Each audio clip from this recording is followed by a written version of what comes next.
Привет всем! Получается, в прошлом году, ближе к зиме, мне двоюродная сестра прислала такое сообщение, что кошка случайно прыгнула на стол, обронила ноутбук и матрица треснула.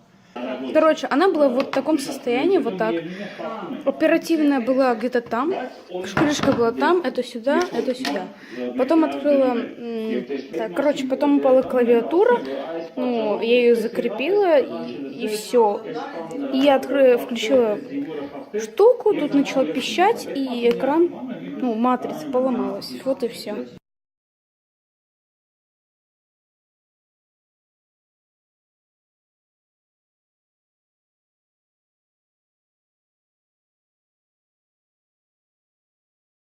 Ноутбук был HP DV6, вот, и как бы все внутренности, крышка была на защелках, не на болтах, все внутренности как бы вылетели, жесткий диск, оперативная память, и треснула матрица.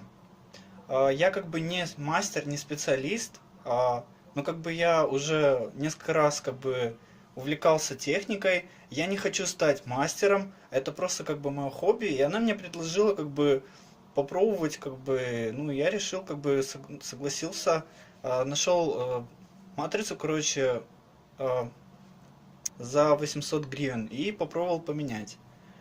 Ну, в общем, кто что знает, так друг другу и помогаем, в общем. Смотрите, как это происходило. Приятного вам просмотра.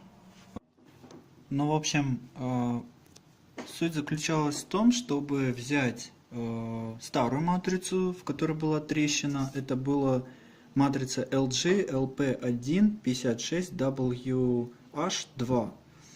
Там было 40 пинов, и задача заключалась в том, чтобы заменить ее на новую матрицу с таким же разъемом, тоже 40 пинов. Я заменил на Samsung LTN 156AT05.